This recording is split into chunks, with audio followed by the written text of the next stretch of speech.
Hi, I'm going to review an anime today called Rin, Daughters of Mnemosyne. Took a while to even pronounce that title. This anime is not for people who can't take graphic violence, lesbian sexual orientation, or scenes, because there's a lot of those in each episode, or basically lots of blood and violence, because the show has a lot of it. So it's safe to say that it's not for kids. Do not watch this show with your kids. It's not, just don't do it. I watched this on Netflix. It's not available on Crunchyroll, and if you go on YouTube, it's through the Funimation channel, and they pay you make you pay $2 to watch each episode. So Netflix is definitely your friend. Moving on, I watched it dubbed. The dub was pretty average. It wasn't too bad. It wasn't excellent. It's a Funimation dub. What else can you ask for? Each episode, there's 6 episodes, and each one is an hour long, 47 minutes without commercials. Even if you're not really a big fan of the dubbed, it's doable. You can watch it without having to be disgusted with it. The story starts off with a woman named Rin Asaki. Rin Asaki is a really interesting character. She wears men's suits. She only wears feminine wear when she's in disguise. And she's really not a typical female. I mean, she wears black suits and glasses, and for fighting, she uses little tiny kunais to throw at people. But she's a pretty interesting character. She works in a detective agency trying to help people. The fact of the matter is, she is an immortal, and she has an assistant named Mimi, who is also an immortal, and they've been with each other for as long as they can remember. What made them immortals is there's this tree that only immortals can see. Well, you see it once you become an immortal, and it bears a fruit called a time fruit. And it enters the body of a female and it makes them immortal. And the only way that they know they're immortal is if they end up dying in a weird way. They stop aging and whatever. Even though Ren is an immortal, you seem to find out that later on in anime that she doesn't really have that much fighting skills.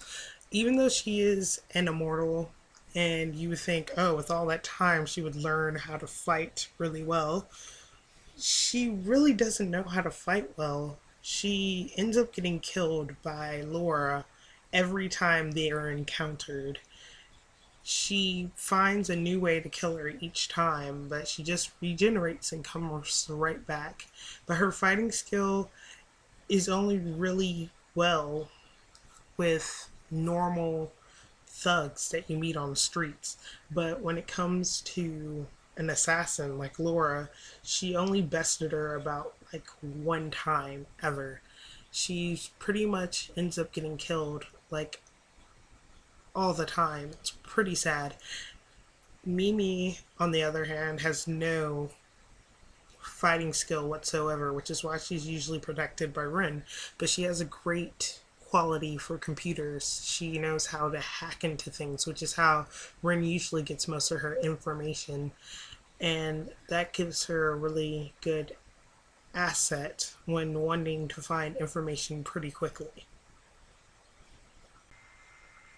Mimi is sort of a quirky little girl. She doesn't really have any huge redeeming qualities that make you go, oh yeah, she's going to be my favorite character of all time. But she's been with Ren for a while and knows her mannerisms, and she's sort of the big assistant of the company, the mystery solving company. So it makes her a very big asset to Ren. She saved her when she was younger. Ren saved Mimi from an angel, which is a pretty important thing. The time fruits go into females to make them immortal, but if a time fruit happens to enter a male, they turn into angels. angels are detrimental to immortals because they are the only ones that can kill them. They devour them while raping them. So you can see where the whole sexual themes come from. That is why Rin always protects Mimi all the time. They also have a dog who's also an immortal that they have with them all the time named Ginta. And you learn Ginta is immortal in like episode 3 or 4 when the police basically storm their company and shoot the dog, and then you realize the dog is alive later on in the episode. That was pretty terrible to learn. Oh, they shoot the dog. Let's have a moment of silence for our fallen comrade.